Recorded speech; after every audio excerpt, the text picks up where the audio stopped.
How's that?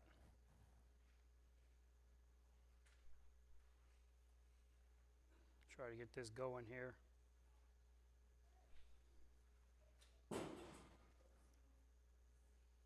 A little rough this morning.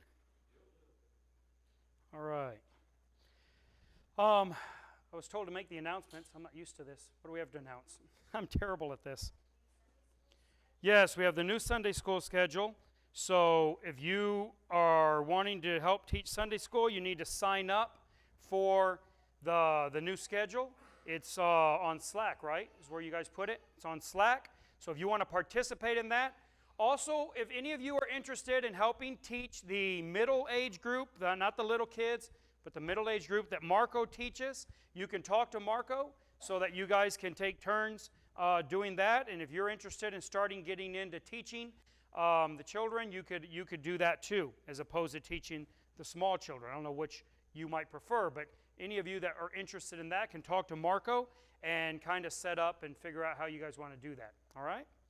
And Maria and Timothy, they had a loss in their family, and we pray for you. The God of consolation will be with you. And it was Maria's mother that passed away. And the funeral will be next week, right? This Friday, I'm sorry. Friday and Saturday, right, is the funeral. So you can talk to Maria and Timothy about that. But we love you guys, and we know it's a tough time for you. All right, and I guess that's it. All right, so today we're going to talk about money. In fact, I want to go through and discuss church finances with you. But before we do that, I want to talk about money in general, and then we'll get back to church finances here in a minute. So the first thing we need to talk about is, there we go. We're going to talk about poverty. Poverty. What is poverty? Most of us have no idea what that is. There's a few people that do. There's a few, but most of us do not know what poverty really is. We just don't know. So let me define poverty for you. Poverty is not having the means to supply your necessities. Okay? That's poverty. Poverty does not mean that you have less than somebody else. Because in that case, the entire world is poor and only one person is rich. Right? Whoever has the most, he's rich. Everyone else is poor. You could have $1 billion and you're poor because, Jeff Bezos has $150 billion. So that's not poverty. Poverty is not that you have less than somebody else. Poverty isn't that you don't have the things that you want. That's not poverty. Now, there is real poverty in the world. Not as much as many people say, but there is real poverty. I don't know that there's real poverty in America. I just don't know that there is. I have never seen any. Now, I've seen poverty. I've never been poor, ever, in my life. I've never been poor. In fact, I've never known anybody who was poor, and not personally. But I've seen poverty. So I've been to places where a whole family lives on a dirt floor in a hut made of sticks that you can stick your arm through, and when we go and visit them, they give us a meal of beans and they don't eat because they don't have enough beans to feed us and them. Now that's poor. That's poor. The fact that you have to eat at home and you can't go out to eat as much as you want, that's not poor. Right? You say, well, I'm poor because I'm driving this beat-up old car. That's not poor. That's not poor at all. I'm poor because I'm riding the bus. That's not poor. It's just not. Poor is you don't have the means to supply your own necessities. Let's start with necessities. Do we understand what necessities are? Necessities are not the things we want. It's what we cannot live without. You need air to breathe. You need some type of food to give you enough calories that you do not starve to death. And I mean that in a technical sense. I don't mean starve to death like you say, right? When you haven't eaten in an hour and a half, you're like, I'm starving. Nobody in this room, I don't think, has ever been starving. Ever. And if we are starving in America, it is by choice. So it's the things that we cannot live without. I remember we had some friends when we were in Mexico. We were missionaries in Mexico. And we had met some other missionaries down there and became friends with them, and we started hanging out a little bit together. And they were holiness group. And I don't know if you know what that is, but they're good brothers. They lean obviously Pentecostal, but they really care a lot about holy living. And so, like, they don't wear jewelry. The women have long hair, long dresses. They don't have TVs. You know, they're real big into holy living, which is all great. I'm not criticizing them. And they were really good people, and we really were good friends for a long time till we moved to separate cities. But I remember one time Terry was talking to the ladies, and she asked them what they like to watch on TV, because she'd never heard of holiness, so she didn't know. And they were very gracious. And they said, "Oh no, we don't have a TV." And Terry, and I know she didn't mean this, but you know, it's one of those things you say when you're not sure what to say. She says, "Oh, well, I would die without my TV." And they looked at her very graciously, basically thinking, "We're going to pray for you." She didn't mean that at all. Terry's not that way. But it's a good illustration to how we feel many times about things that are not necessities. And whenever you have some real hardship in your life, these things that you think are important, your phone. How many children would die without their phone? Now, I just saw a video that's been posted a while back. And this woman stops her car in the middle of a busy street on an overpass, gets out, goes around, opens the car, does something, back door, closes it, gets back in the front, and then this little 9-year-old, 10-year-old boy jumps out of the back seat of that door, runs over, and jumps off the overpass and kills himself because the mom had taken away his phone. That boy does not know what necessities are. It's a horrible story. And it's true. I mean, this is like security footage. We live in a time when people don't know what it is to be poor, what it is to be in need. Well, we need to understand what poverty really is. You are not poor. There's not a single one of you in this room who are poor. You have probably never even met anyone who's poor, and most of you have not even seen real poverty. It's about our necessities. It's about being able to supply them. You say, "Well, I don't have enough money to eat." How is that possible? There are help wanted signs on every store in this city. You can go work at a restaurant and they will feed you and pay you.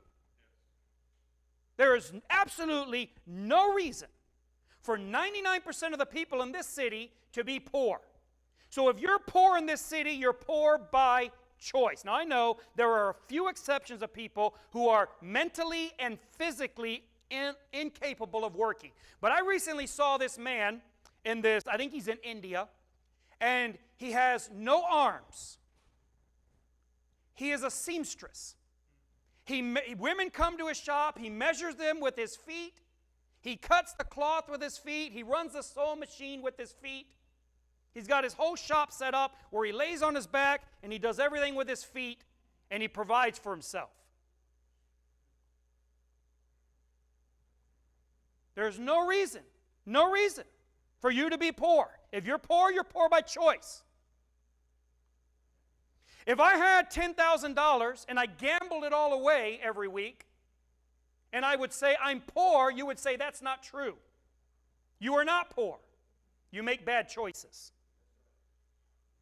So we have to understand what poverty really is. If you're only working 40 hours a week, don't tell me you're poor. That's not poverty. If you're only working 40 hours a week, you're poor by choice. Do you realize the difference in your income that 10 more hours makes? Listen to me, you guys and young ladies who are just starting around the job place and you're not salary, you're working by the hour, you need to really listen to what I'm saying. I know how to make money. Listen to me. 10 hours a week more adds 40% to your paycheck. You understand that? If you're making $800 a week, working 40 hours, if you can get the boss to work to give you 10 hours overtime, you will make $1,120. You're already there. You don't have to, you make 40% more and you save the gas and the time and the commute to get to work. You're already there. Just stay 2 more hours. What are you going to do except sit in traffic for half that time? Right? So just stay and work 2 more hours. Show up 1 hour early, leave 1 hour late if the boss will let you. And not only will you make 40% more in income, you will be the guy that he can count on. You will be the girl that he can count on. That means your hourly rate will go up. Instead of making $10 an hour, you're the guy that works 10 hours overtime every week. You're making $15, $17, $20 an hour. Your income will skyrocket in a year if you'll do what I'm telling you. Now, you don't have to. I'm not trying to make anyone feel bad for not doing it. You say, well, I have other things I want in life. That's fine. That's a choice. But that is poverty by choice. That's not poor. You think, well, I want to be wealthy because I don't want to have to work so hard. You don't understand wealth. Look, don't ever listen to poor people try to tell you about money. Okay? They don't know what they're talking about. People say, own your own business. Work less, make more. That is the dumbest thing anyone's ever come up with. Stupid. People that make between $10,000 and $20,000 a year work on average 33 and a half hours a week. That's how much they work. So if your income bracket is $10,000 to $20,000, you are probably working 33 and a half hours a week on average. All right? People that make $500,000 or more a year work on average 50 hours. In fact, and these are the two extremes, if you look at all the income brackets in that study, which are about 10 or 12 income brackets, every higher income bracket works more hours than all the ones underneath it. It never dips down. And the people that make the most work the most. I'm not saying there are not exceptions. This is the average. This is a statistical study. But it's accurate. You want to make more money? You need to work more. It's real simple. It's very simple. So, you young people working by the hour, be a good enough employee that your employer is willing to pay you overtime and make it your goal that you work 50 hours a week. That is not very much. It is the unions that have bamboozled people to think that somehow that's like inhumane. Go to work before rush hour and leave after it. You will be home almost the same amount of time. And you'll make 40% more money, and your income will go up. I know. I've done it. Many people have done it. All right? So when we talk about poverty, we have to understand. Now I want to talk to you about poverty from a Christian perspective also, because when I tell you not to listen to people who don't know about money, I am talking about preachers. Most preachers don't have a clue about money. They just don't. They don't earn it. If they do, it's very little. Don't listen to them. They don't know what they're talking about when it comes to this subject. Poverty is not spirituality. You know, it's interesting in Spanish, they have a funny way of, a funny word they use. And they call it bien humilde, which, if you know Spanish, humilde means humble. That's what the word actually means, right? It's the same word. Humble and humilde, same word. But that's not how it's generally used. It's what it means, right? So if you're saying someone's humble, you'd say they're humildes. But that's not how it's used generally or in a popular way. The popular way of using that word, it means poor. Someone who's humilde means they're poor. Because they, in their minds, equate, and most Christians, I think, do, if you're poor, there's virtue there. That isn't true. That is not true. Poverty is not spirituality. Poverty is not contentment. Well, I've heard many Christians tell me this. Very, very experienced Christians, very, very spiritual Christians, in many ways, will tell me, well, I'm poor, I'm content because I'm poor. No, you're not. That's not contentment. You are not content if you have a credit card. That is not contentment, being poor. That is the opposite of contentment. Now, you can be poor and be content. I'm not saying that you can't be content if you're poor. I'm saying poverty itself is not contentment. We have to understand the distinction. Now, you can be poor and be content. How do you do that? You live within your means. No debt, no credit cards, no car payments. Then you're content. But if you are borrowing money to buy things you can't afford because you're not willing to work harder, that's not contentment. That's the opposite. Poverty is not spirituality because poverty is largely the result of bad choices. How can we say that poverty is spirituality when it's because somebody doesn't want to work hard? You say, well, people are poor for other reasons. Not in America. Not in America. Besides the few exceptions of people who are mentally incapacitated or physically incapacitated, and I know there's those, I'm not talking about that. I'm talking about that you are perfectly healthy enough to play basketball, football, baseball, video games all night long. You're perfectly healthy to park and walk to the Six Flags and get on the rides. You are a healthy person. If you're poor by choice. And generally that choice is not working. That is not spirituality. That is the opposite of spirituality. Paul said that people like that, they should not eat.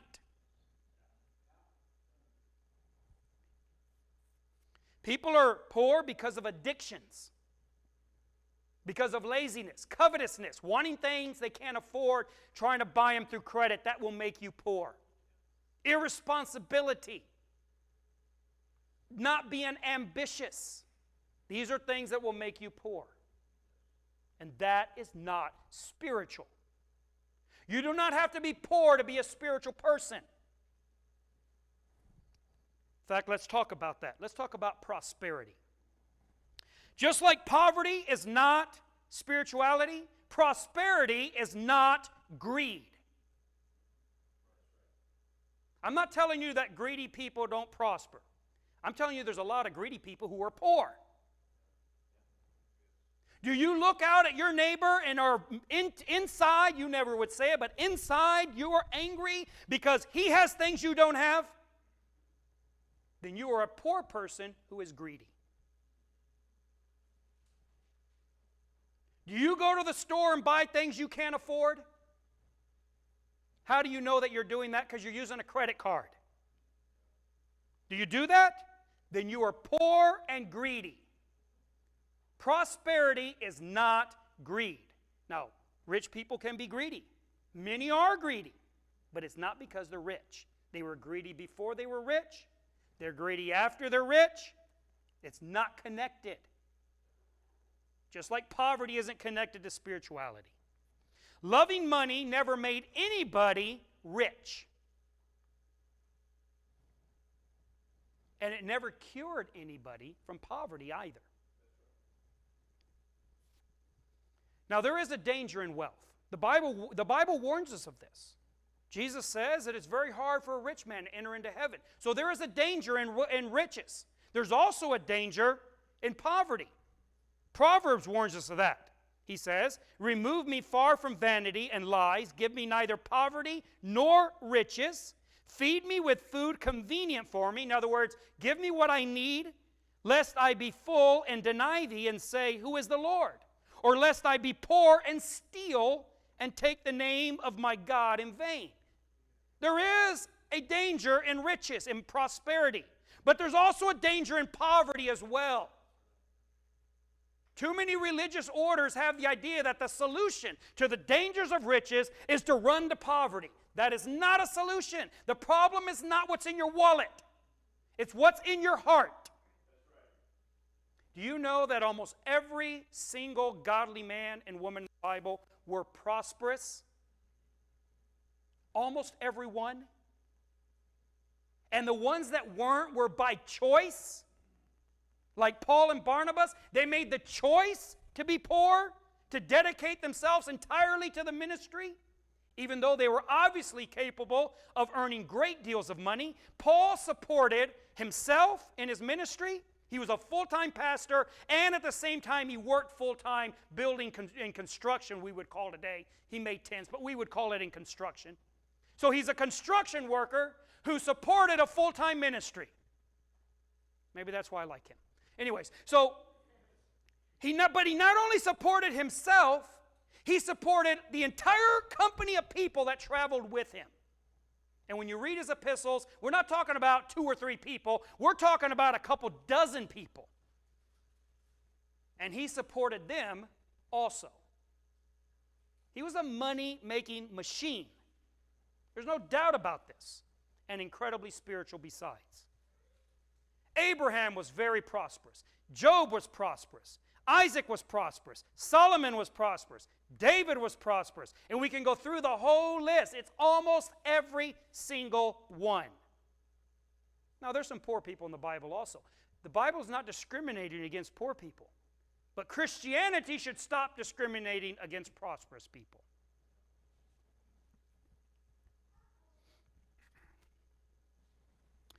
Christians, they'll say, well, it's Satan who offers prosperity. No, you've misunderstood the offer. He offers wealth without work, not wealth. It's wealth without work. That's the problem. That's what Proverbs says. Proverbs tells us, Solomon tells us, that if we gain wealth by not working, it's easily dissipated. It goes away. It doesn't last. It's what you can do through hard work that lasts. That's why you should not play the lottery. Beside the fact that it's stupid, you're never going to win.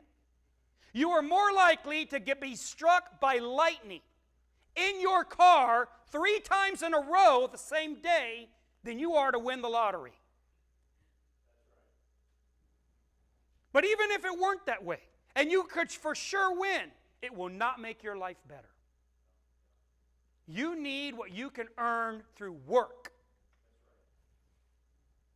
Satan offers prosperity without work, without patience, without character, and without God. And that prosperity will kill you. But that's not the prosperity that we're talking about. In the Bible, prosperity is the consequence of proper living. Do you realize that in your environment, those of you that are sitting here today, I'm not speaking of the generic you, I'm talking about you, the person looking at me, you. In your environment, if you are poor, it says a lot about your choices. Now, I'm not saying if you have less than somebody else. That doesn't matter. We're not talking about a comparative poverty. We're talking about real poverty.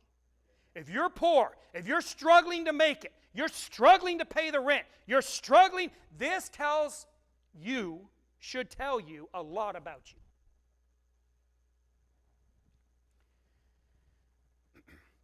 Now, I want to be clear that this is not a prosperity gospel. There is such a doctrine or an idea called prosperity gospel.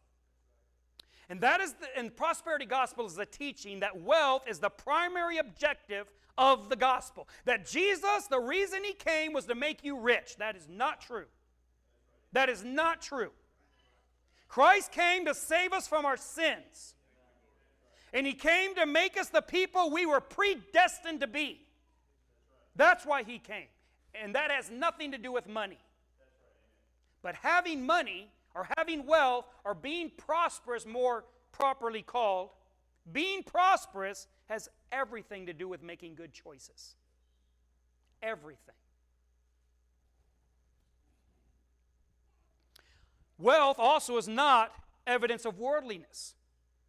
This is also true. People say, well, just because you're rich doesn't mean that God is okay with the way you're living. That's true. And just because you're not rich doesn't mean you're living fine either. And people that are prosperous, that doesn't mean that they're compromised and worldly and horrible people. In fact, many of the finest Christians I've ever known were very prosperous. It had nothing to do with being wealthy. It's because they lived their life for Jesus Christ every day. They were bold witnesses.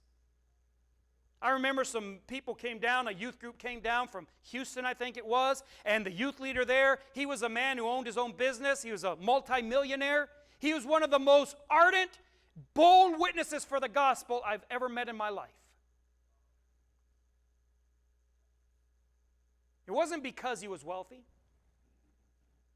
But my point is, we can't have this typical backwards hillbilly Christianity version where we think, well, if you're rich, it's because you're just made compromises and you're not living for Jesus. That just isn't true.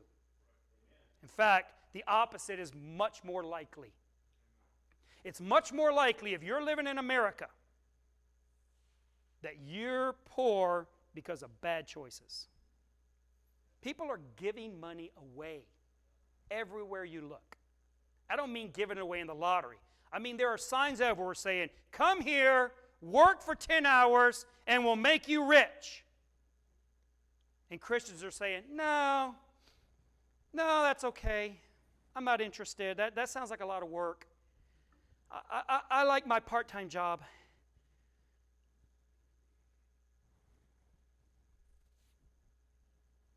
I want to also address one other thing on this, and that is I've heard it preached that say, well, the gospel will help you out financially because, when you believe the gospel, you're going to quit drinking and you're going to quit partying and you're going to quit spending your money on drugs, and so you'll have that money, and so you'll have money you wouldn't have had. No, that's not how it works. When you take up your cross and follow Christ, you'll start showing up to work on time. And you'll work as if you're working for Jesus Christ and not Walmart. And you'll stock shelves like if Jesus Christ was honored by the way you stock shelves. And your employer will see that and say, that person's worth more money. It is not just a simple matter of you'll have more money left over. No. If you're a real Christian and you take up your cross daily, you will be the best employee at that job every day. And the repercussions that'll have for your finances are enormous. Now, no real Christian is doing it because we want wealth, but because we love Jesus Christ. But you take somebody who has a driven, ambitious purpose in life, and they are going to do well in every part of life.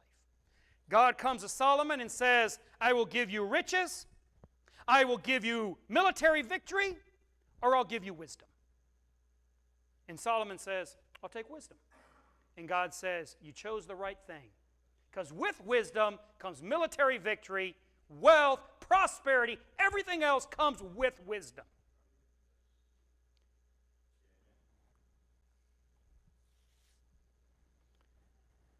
Look what it says. He becometh poor that dealeth with a slack hand, but the hand of the diligent maketh rich. Another verse says, the thoughts of the diligent tend only to plenteousness, but everyone that is hasty only to want. Want means need, lack. When you are wise and diligent, it tends towards prosperity. When you are lazy and indolent, it tends towards poverty. Now, there are societies where this doesn't play out this way. I understand that. I've lived in them. Where being honest is not to your benefit. And in those cases, Christians are generally poor because they will not be corrupt. There's a Roman philosopher, name was Seneca, I believe it was him who said it. He said that in a corrupt society, it is dishonest to be rich. But in an uncorrupt society, it is dishonest to be poor. It's true. You live in an uncorrupt society. You do. Don't believe the news. You live in a society that rewards honesty, diligence, hard work. That's where you live. You're blessed among most people on earth. And you as a Christian should not be wasting that opportunity. You young man, you young woman, you should not waste this opportunity. If you live your life poor, you made bad choices. There is no reason for it. There is no reason for it. Now, we may come to a time when that won't be the case. And then we'll have to adjust. But right now, it is the case. I know I work in this world and in this city every day. You know what I get? I talk with business owners all the time. Number one problem in business, finding people to show up. Number one problem in business. They're standing there with piles of money in their hand, wanting to pay somebody $15, $20, $30, $40 an hour if they'll just show up.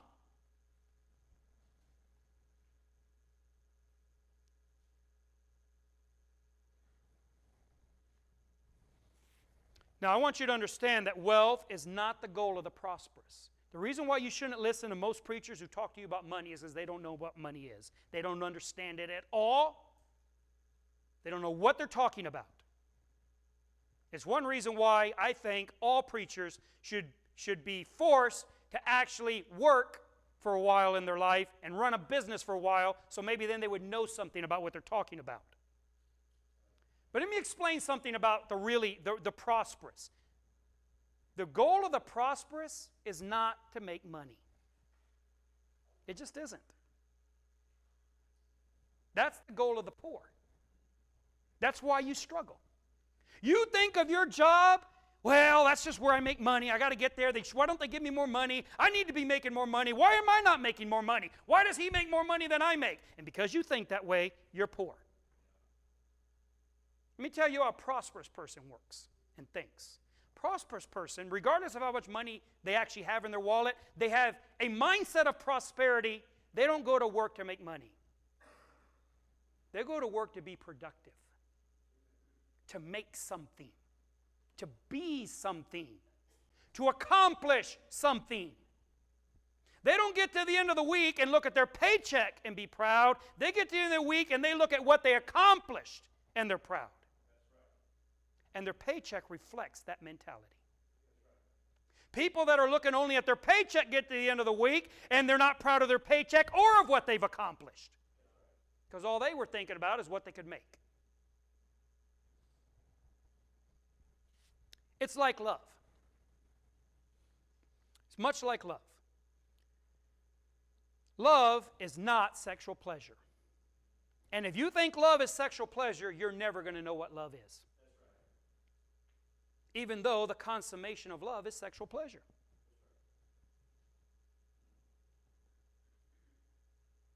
It's hard when you have a poverty mindset to figure out how you could go to work and not think about money. But the moment you start realizing that what you do in life speaks not only of you, your family, but of your Lord, and you start living your life in a way that honors Him, regardless of what you're paid. When you can develop that mindset, your whole life will change.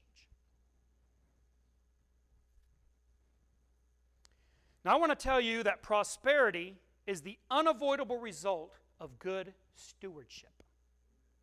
This is about stewardship. When I talk to you about prosperity, it is not about counting pennies or dollars. It's not about seeing how much money you can stuff in your wallet and fill your bank account with.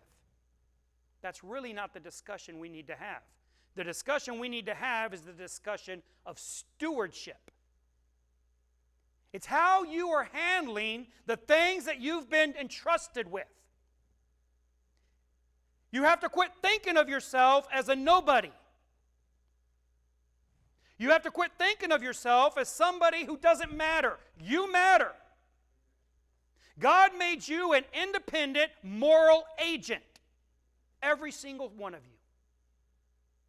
It doesn't matter whether you live in America, where we have based our country on that premise, or whether you live in North Korea, where it's not a political reality.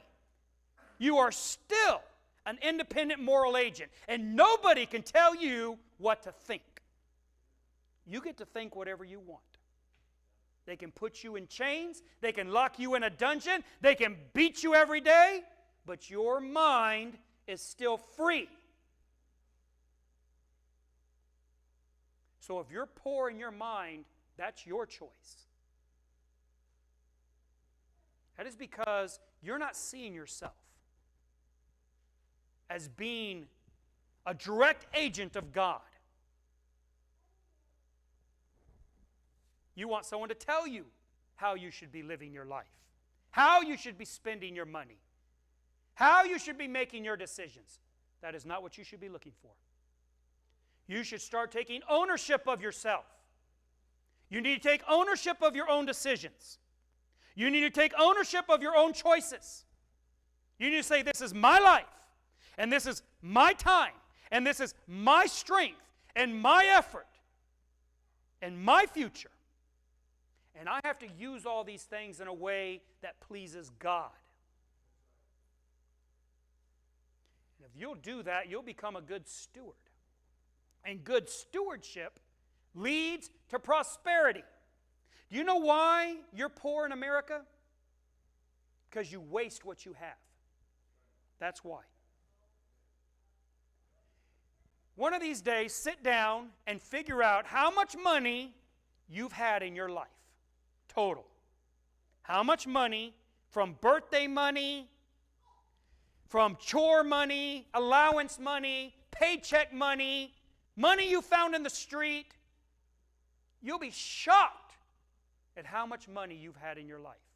Then make a list of what you have to show for it. You'll be shocked at how little you have to show for it. When I was in Mexico this last time teaching the school I teach, I had an old lady come up to me. I say she was old. Well, I'm getting old, so she wasn't that old. She was Adrian's age. That's old. No, she was probably my mother-in-law's age, so not that old. Young, spry woman. No, little lady, she came up to me, and she said, 12 years ago, you came down to my church, and you taught on money and on getting out of debt. And ever since then, I've been paying off my debt. And this year, she says, I paid off all my debts, and I paid off my house. All paid off. I'm debt-free. She was very happy. I congratulated her. Told her she was thanking me. I said, you don't need to thank me. You did this. This is amazing. And when she left, one of the men that helps organize the school came up to me and said, Michael, you know what she does for a living? I said, I don't know. She sells pumpkin seeds in the park. That's what she does for a living. She sells pumpkin seeds, little bags of pumpkin seeds. You buy them from her little basket. They cost like, 5 cents maybe a piece, each little baggie of pumpkin seeds. That's what she does. She doesn't have a husband. No one's supporting her. She didn't win the lottery. She made a lot of good choices. She has a lot of good things to show for it. That's amazing. That is amazing.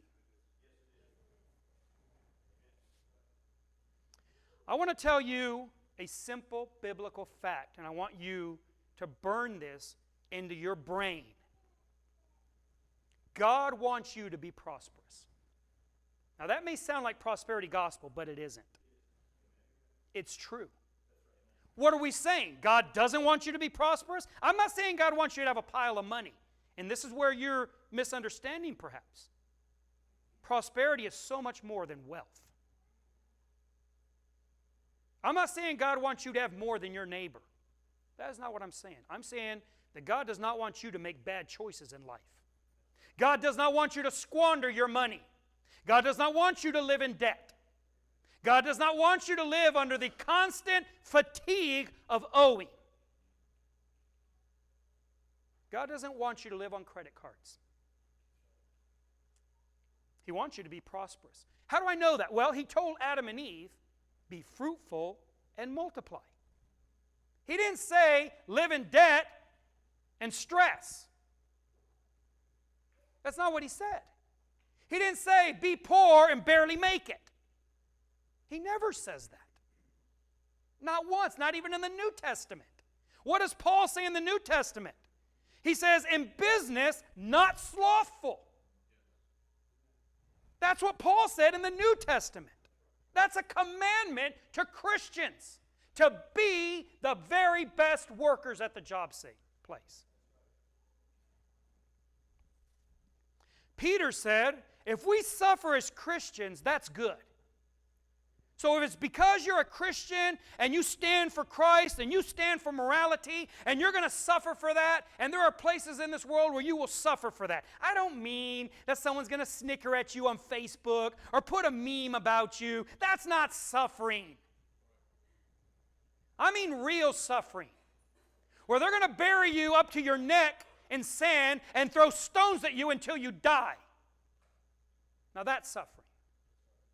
And there are places in the world where if you're a Christian, you're going to suffer. That's a good thing.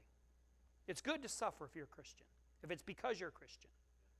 But he says if you're suffering because you're bad, because you make bad choices, that's not a good thing. If you're poor because you're honest and you live in a society that punishes honesty, that's good. It's good to be poor in such a place. But if you're poor because you spend all your money on stupidity, that's not good. That's bad. That is not honoring to Christ.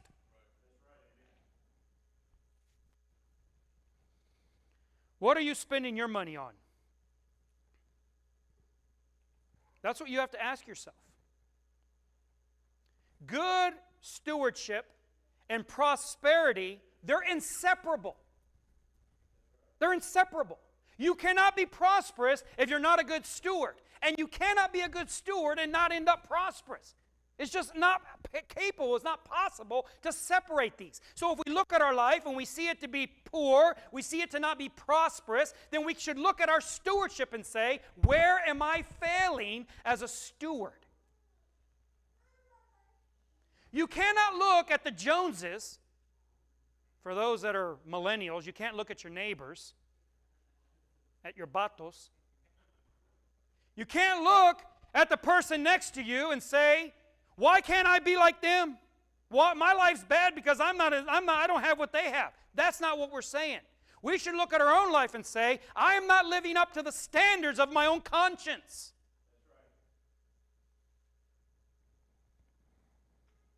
And we need to analyze ourselves where we're failing. Some of you in this room are not failing. Some of you in this room are doing very well. That's great.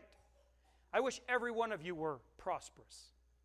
I don't preach this to make anybody feel bad. My goal is for every one of you to prosper. And every one of you can. But you're going to have to employ good stewardship, which means making tough choices. And it is hard. Look, nobody in this room knows this better than I do. Terry and I were $60,000 in debt. And it wasn't because we had medical expenses, unless you consider Whataburger a medical device. It's because we were covetous. We wanted things we couldn't afford, and so we borrowed money and bought things we can't afford. And when you buy things you can't afford, you generally aren't buying anything of investment. You're buying things that in 6 months aren't worth anything. You're buying TVs and video games and clothes and food. I know what it is to be in debt, and I know why you're in debt. And I know how hard it is to get out of debt. Because we got out of debt, and it wasn't easy. I didn't get an inheritance. I was working for $10 an hour construction. It is not easy to pay off $60,000, making $10 an hour with a family.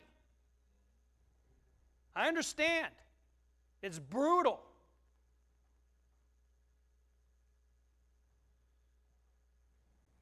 But I also know if you'll start making good choices, no matter how hard it is to make them, your life will turn around. Now, for us, that seems like a distant memory. It wasn't that long ago, but it seems like a long time ago. And since then, we haven't bought anything on credit. Nothing. If we can't afford it, we don't buy it. You young people, if you're not in debt yet, don't do it. Stay out of debt. In 20 years, you'll come and you'll give me a hug and hopefully an offering and say, thank you so much. Thank you so much. It is about becoming good stewards of the things you have. You know, the very least of what you have is your money. That is the smallest little piece of thing you have. You know what money really is? Because I tell you, preachers don't know what money is, and they don't. Let me tell you what money is. Money is neither good nor evil. This is what money is. Money is a device that we have conjured, we have invented, in which we can store time. That's what it is. It's an amazing invention.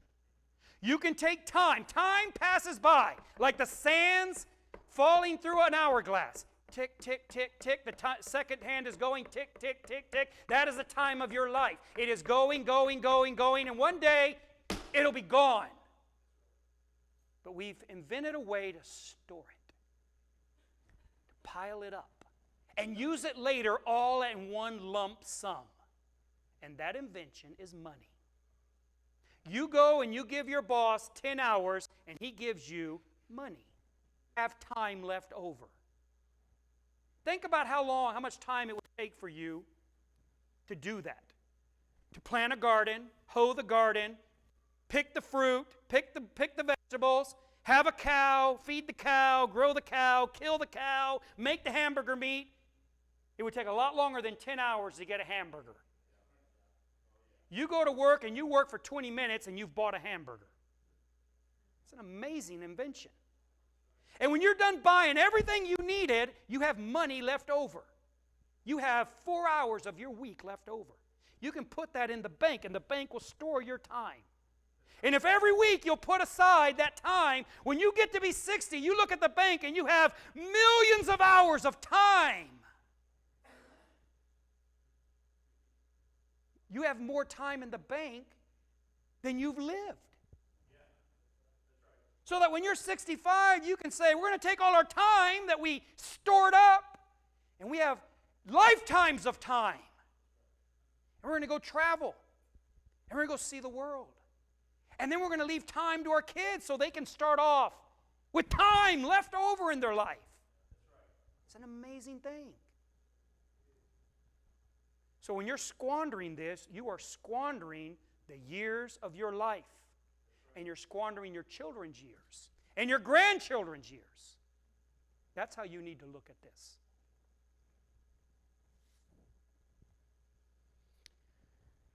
Good stewardship includes spiritual endeavor. You are not a good steward as a Christian if you are not endeavoring for spiritual benefit. What good is money if it's only spent on ourselves? It's not worth anything if that's all we're doing. If what I'm telling you when we get to the end and what I'm saying is be rich and then roll around in it naked and throw it in the air and slather it all over your body. Some of you are now thinking, oh, that sounds delicious. I wish I had that kind of money. But if that's what you're getting out of this, then you're not understanding. You know what's amazing about money? I'm going to go a little bit over time. Please indulge me. You know what is amazing about money? What's amazing about money is that we work so hard for it. And you would think you would spend it on yourself. But you know what you find out as you get older? You're thinking more and more about how you can save it to give it to your kids. Not spend it on yourself. It's incredible. It tells us something about the human spirit. What it tells us is that we know deep down that life cannot be about just ourselves. It has to be about something more. If not, it dies with us.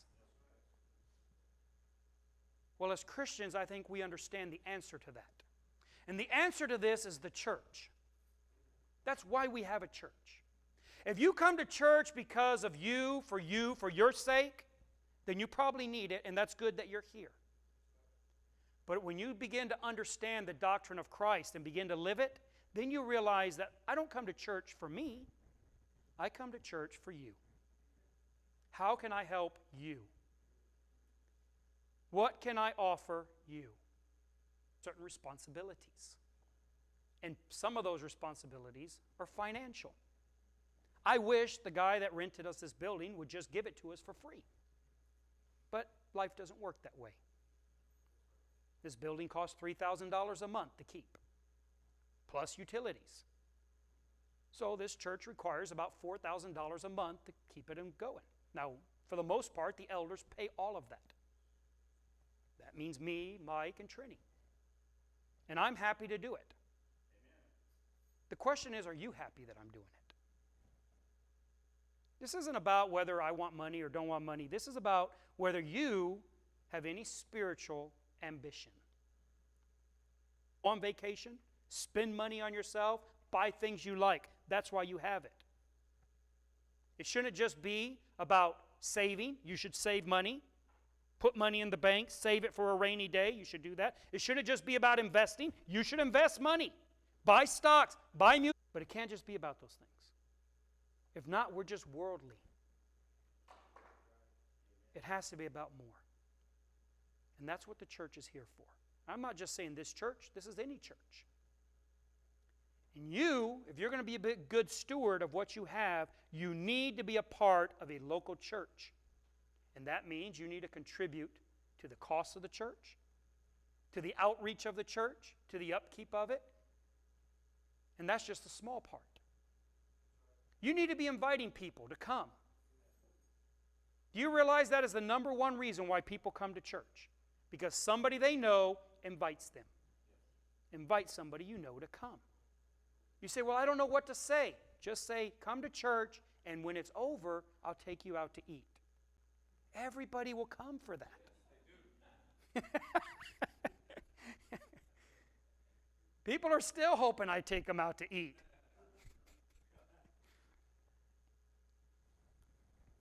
Every one of you need to decide whether you're going to be poor in life or whether you're going to be prosperous.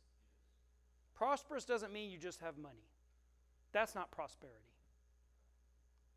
Prosperous is that you have things and you know how to use them properly.